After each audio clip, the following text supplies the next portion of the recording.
Por estar conosco hoje. Eu acredito que você vai ouvir algo que você vai precisar. Ontem eu comecei a falar sobre os 7 pecados capitais. Agora, não há nada na Bíblia que diga que esses pecados sejam os 7 pecados capitais, mas de acordo com a tradição cristã, e sabemos o quanto gostamos da tradição, diz que existem 7 pecados capitais. Acho que são pecados que deveriam ser piores do que qualquer um dos outros. No entanto, sabemos que pecado é pecado. A Bíblia diz, no entanto, que a imoralidade sexual é pior do que alguns dos outros, porque é um pecado contra seu próprio corpo.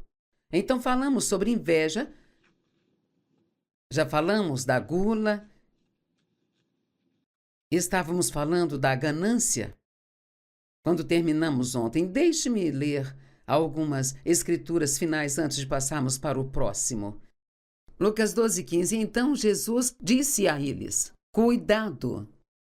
Ponto de exclamação. Estejam atentos contra todos os tipos de ganância. Não podemos simplesmente supor, nenhuma dessas coisas me trará problemas. É preciso ter cuidado. A vida, ela não consiste na abundância de bens.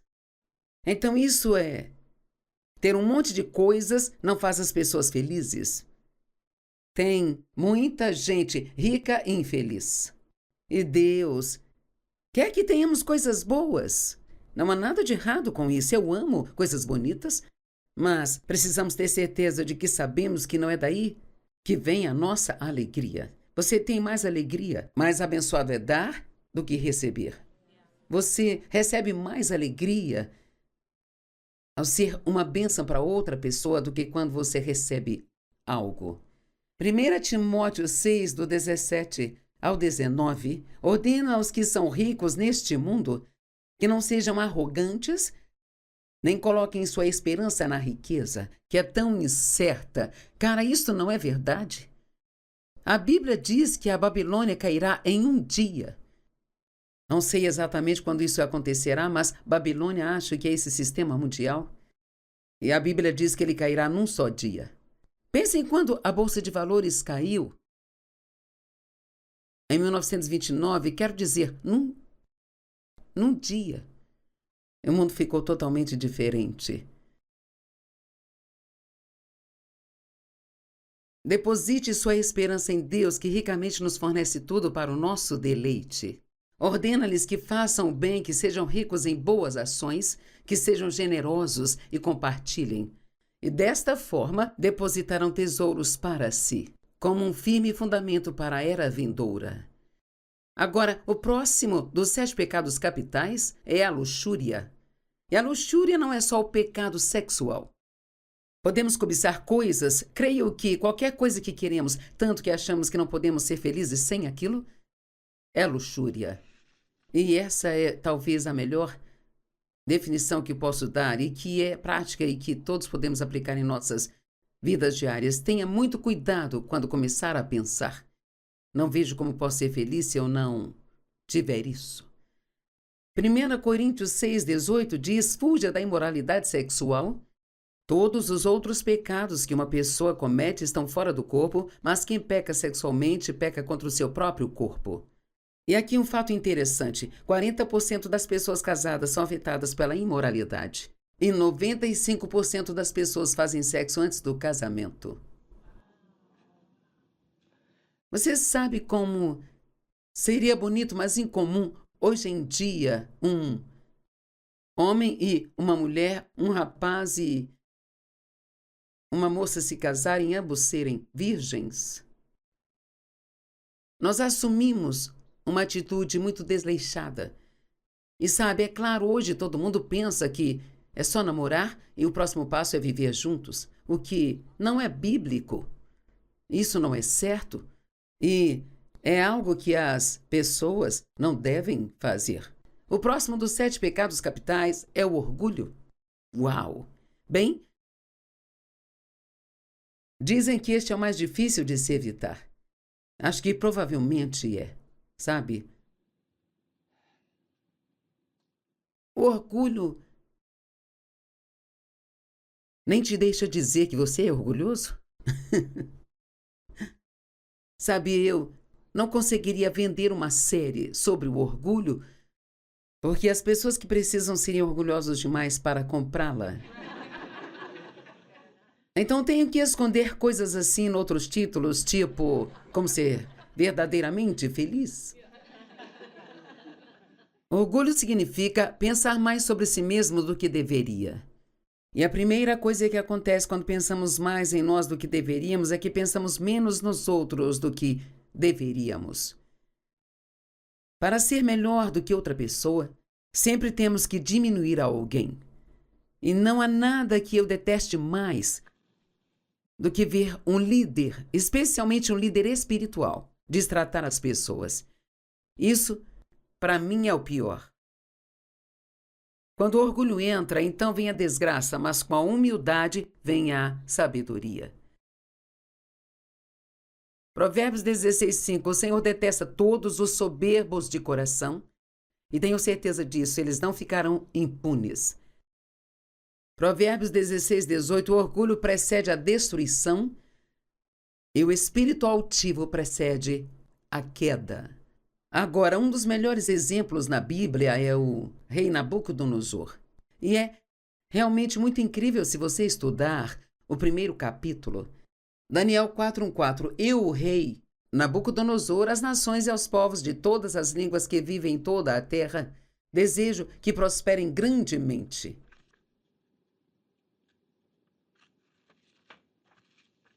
É meu prazer, agora escutem isso, é meu prazer falar sobre os sinais milagrosos e maravilhas que o Deus Altíssimo realizou por mim. Deus recebendo crédito. Quão grandes são os seus sinais, quão poderosas as suas maravilhas. O seu reino é um reino eterno. O seu domínio perdura de geração em geração. Aqui está o resultado de dar a Deus o crédito. Rei Nabucodonosor estava em casa, no meu palácio, contente e próspero. E a Bíblia Amplificada diz, e à vontade. Então, ele era um cara feliz. Tudo estava indo bem para ele, mas ele estava dando todo o crédito a Deus.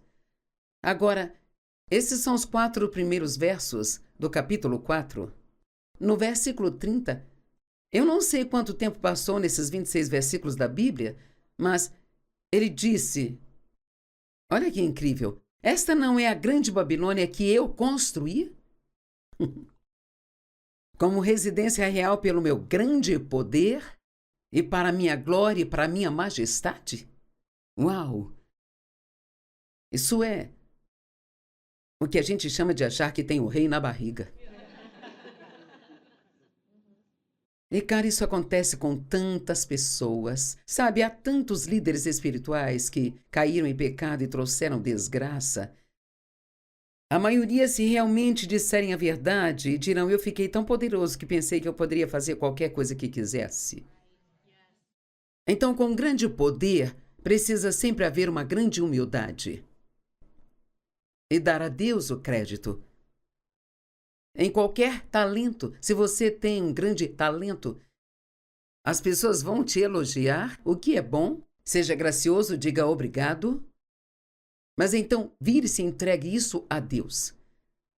Quantas vezes, quando as pessoas me dizem como mudei suas vidas, isso e aquilo, dentro de mim eu estou dizendo a Deus, nós dois sabemos que não fui eu, foi você. Você tem que lutar contra isso, porque se você não lutar contra isso, isso te pegará. E o orgulho sempre vem antes da destruição. E Deus não pode promover alguém que não seja humilde. Humilhai-vos debaixo da poderosa mão de Deus, e Deus, no devido tempo, vos exaltará. Humilhe-se a si mesmo. Se não se humilhar, Deus fará isso por você. E confie em mim, é muito mais confortável se você mesmo fizer. Se fizer isso no privado, ele não terá que fazê-lo em público. Ainda estavam as palavras nos lábios do rei, quando veio do céu uma voz, e isto é o que está decretado para você, rei Nabucodonosor. A sua autoridade real foi tirada de você. Então, assim que ele tomou crédito pelo que Deus estava fazendo, ele perdeu seu poder. Você será expulso do meio dos homens e viverá com os animais selvagens, e você comerá capim com o boi. 7 tempos passarão sobre você até que você reconheça que o Altíssimo é soberano sobre todos os reinos da terra e os dá a quem ele quiser. Agora, se você ler toda essa história, ele se tornou como um animal selvagem e vivia no campo com os animais selvagens. E eu amo que a Bíblia diz, ela diz que ele caiu em si e recuperou seus sentidos. Às vezes nós meio que perdemos a cabeça com a nossa grandeza e precisamos chegar em nós e dizer, bem, espere um minuto, este não sou eu. Tudo o que nós fazemos é bom que façamos pela graça de Deus. É tão somente porque Deus nos dá a capacidade de fazê-lo. Não somos nada sem Ele. Tento me lembrar disso diariamente. Eu não sou nada sem ti. Jesus disse, sem mim vocês não poderão fazer nada. Nesse tempo, minha sanidade foi restaurada, minha honra e esplendor foram devolvidos a mim para a glória do meu reino. Meus conselheiros e nobres me procuraram, eu fui restaurado ao meu trono e me tornei ainda maior do que antes. Então, Deus é o Redentor. Não há ninguém que seja tão ruim que não possa ser redimido e perdoado. Não há nada que você tenha feito que não possa ser perdoado. Não há ninguém que esteja tão ruim que não possa ser restaurado. E assim, quando você ouve ensinos ou pregações assim, parece um pouco conflituoso. Isso não é para fazê-lo se sentir sem esperança, como se você fosse uma causa perdida, mas isso é para fazer você voltar e dizer, Deus, eu entendo que não sou nada sem ti, perdoe-me. E Deus, ele é um Deus de redenção, ele vai trazer as coisas de volta e torná-las melhor do que eram antes. Amém? Jó passou por um momento difícil, mas no final ele recebeu 2 vezes mais do que ele tinha antes. E me foi dado tanto conforto em minha vida, depois de ser abusada pelo meu pai. Mas em Isaías 61, 7 diz que Deus, pela sua vergonha passada, lhe dará uma dupla recompensa. Ele lhe dará uma dupla recompensa. Amém? Pois Deus ama a justiça. Orgulho. Um dos 7 pecados capitais para o qual os teólogos e filósofos reservaram um lugar especial é o orgulho. Luxúria, inveja, raiva, ganância, gula e preguiça são todos ruins, dizem os sábios, os caras super espirituais. Mas o orgulho é o mais mortal de todos. É a raiz de todo o mal. É o início do pecado, porque foi o pecado que Satanás cometeu e que derrubou a ele. Você pode até dizer que é o pecado que Adão e Eva cometeram ao pensar que sabem mais do que Deus? Sabe? Deus disse para não fazer isso, mas vamos fazer assim mesmo. O orgulho nos leva ao quê? A julgar outras pessoas. Nos leva a criticar as pessoas. A pensar mais de nós mesmos do que deveríamos. A não aceitar receber correção.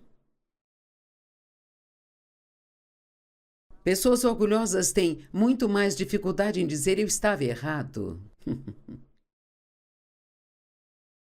Ou elas têm dificuldade em dizer a culpa foi minha. Dizer sinto muito é difícil para elas. O orgulho nos faz tomar o crédito por coisas que Deus e os outros fizeram. O orgulho não gosta de dar às outras pessoas o crédito que lhes é devido. O orgulhoso vai deixar outra pessoa fazer todo o trabalho e tomar o crédito para si.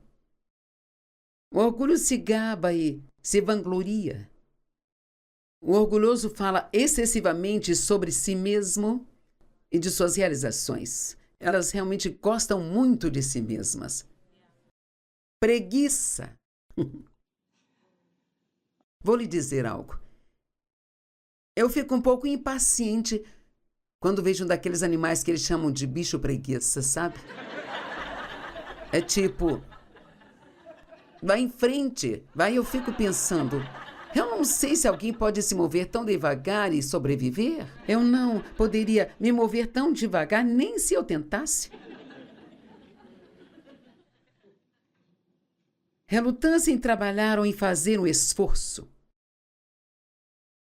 A preguiça, a apatia espiritual e a inatividade são o pecado mortal da preguiça.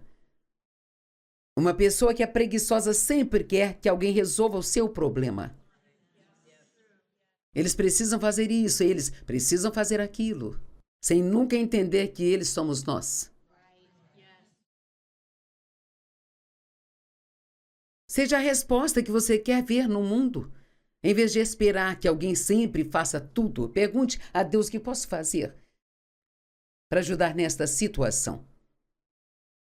Provérbios fala frequentemente sobre a preguiça e a ruína que ela causa. Um cristão deve trabalhar duro e se esforçar ao máximo.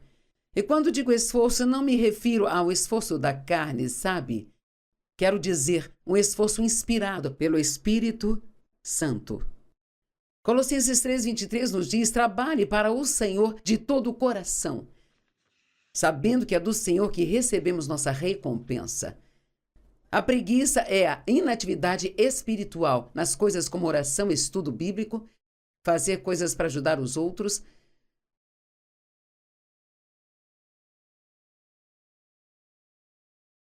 Uma pessoa que não quer ajudar as pessoas necessitadas é um sinal de que é uma pessoa que não está muito interessada no seu crescimento cristão. Depois que nascemos de novo, devemos passar o resto de nossas vidas sendo transformados à imagem de Cristo.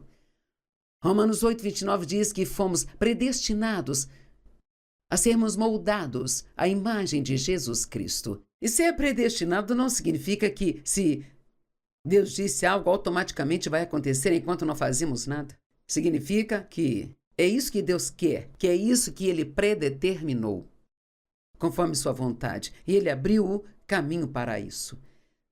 Mas você ainda tem que sair e pegar o que Deus lhe deu. É como eu me lembro de uma vez, eu tinha alguns presentes na minha casa para minha filha. Ela estava sendo lenta em buscá-los e eu disse a ela: se você quiser isso, você tem que vir e buscar. Eu não vou entregar na sua casa. Acho que Deus é assim conosco às vezes. Ele providenciou tudo, real e verdadeiramente. Não temos que esperar que Jesus faça mais nada. Ele já fez tudo o que precisava. Não há mais nada a fazer, ele já fez tudo. O que precisamos fazer é tomar posse com fé. Já ouviu a frase, você colocou o pé nisso agora? Bem, sabe, o Jordão não se abriu até que o sacerdote colocasse o pé na água. Aí ele abriu. E Deus disse a Josué, ele disse: todo lugar em que você colocar a planta dos seus pés, eu já o tenho dado. Eu amo isso. Ele disse: eu já te dei, mas você tem que ir e pegar. Esses são passos de fé. E sabe, quando você sai pela fé, você nunca tem 100% de certeza de que o que está ouvindo está certo. A única maneira de saber é se você for e descobrir. E veja, as pessoas têm tanto medo de errar que ficam com medo e não fazem nada, sabe? É certo talvez querer que Deus lhes prove que aquilo é o que deveriam fazer. A questão é que não temos que ter medo de falhar, porque você falha, a menos que pare de tentar. E sempre haverá outra chance. E não é, sabe, uma pessoa que tem humildade não a incomoda dizer: pensei que estava ouvindo de Deus, mas eu não estava. Acho que Deus prefere ter alguém que realmente acredita que está ouvindo de Deus e que sai, tenta algo e acaba errando, do que alguém que realmente acredita que está ouvindo de Deus, mas não faz nada. Até que ela receba 25 confirmações e mesmo assim ela acaba sem fazer nada. Sabe, eu tentei ir para a TV muito tempo antes de Deus me colocar lá e não funcionou. Recebemos uma única carta em 6 meses. Isso não é muito. Estávamos apenas em uma estação a cabo, aqui em St. Louis, mas eu tentei fazer um talk show e levei alguns dos nossos funcionários para entrevistá-los. O problema é que eu não deixava ninguém falar. Eu fazia a pergunta e eu mesma respondia. Então era óbvio que eu não era chamada para fazer um talk show, certo? Eu precisava esperar até eu ser a única a falar.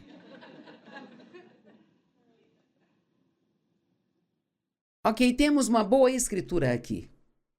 1 Timóteo 5,8, todo aquele que não provê para seus parentes, e especialmente para os da sua própria casa, tem negado a fé e é pior do que o incrédulo. Por isso, apesar de minha mãe e meu pai terem abusado de mim quando ficaram mais velhos e Deus me pediu para cuidar deles, eu sabia que tinha que fazer aquilo. E aqui não diz, cuide deles se eles forem bons para você. Uma das nossas funcionárias está saindo para ir cuidar da mãe e ela vai poder continuar trabalhando remotamente, mas é difícil para ela sair, sabe? Ela adora estar perto das pessoas aqui e fazer parte do que está acontecendo, mas ela disse, depois de ouvi-la pregar sobre isso, e ela é uma das nossas editoras, ela disse, quando eu estava tentando tomar uma decisão sobre o que fazer, me deram um programa para editar onde você pregou esta palavra. Então, Deus às vezes vai nos dar confirmações, mas nós não prestamos atenção nisso. Então não devemos ser preguiçosos e ociosos e lentos, mas permanecer ocupados em atividades espirituais e fazer o que deveríamos. A ira. Eu acho que esse é o último, não é? Ao todo foram 7? Alguém estava contando? Sim, foram 7. A ira é uma forte raiva ou indignação. E sei que as pessoas não gostam de pensar nisso, mas Deus também às vezes fica irado. A Bíblia fala sobre a ira de Deus e eu não quero isso para mim. Então, Efésios 4:31, livrem-se de toda a amargura, raiva e ira, briga e calúnia, juntamente com toda forma de malícia. Estas são as coisas que realmente entristecem o Espírito Santo. Em Efésios 4 diz que a ira, a amargura, o ressentimento, essas coisas entristecem o Espírito Santo. E me deixa triste pensar em entristecer o Espírito Santo. Isso não é algo que eu quero fazer. Romanos 1,18, a ira de Deus está sendo revelada do céu contra toda a iniquidade e maldade das pessoas que suprimem a verdade por sua iniquidade. Eu estou te dizendo, às vezes quando eu vejo certas coisas que as pessoas estão fazendo no mundo hoje, Romanos 5,9, já que agora fomos justificados pelo seu sangue, quanto mais seremos salvos da ira de Deus por meio dele. Aleluia! Por meio de Cristo, nós somos salvos da ira de Deus. Não sei vocês, mas fico muito feliz com isso. Romanos 2,5, mas por causa de sua teimosia e seu coração impenitente, você está guardando ira contra si mesmo para o dia da ira de Deus, quando seu julgamento justo será revelado. Então haverá um dia em que estaremos diante de Deus e daremos contas de nossas vidas. E, sabe, isso pode ser como... Cara, esse foi um ensino muito sério, viu? Bem, quer saber? Vou te animar. Deus te ama. Você é incrível. Você é talentoso e dotado. É doce, é maravilhoso. Mas ainda precisa prestar atenção nas coisas que Deus diz.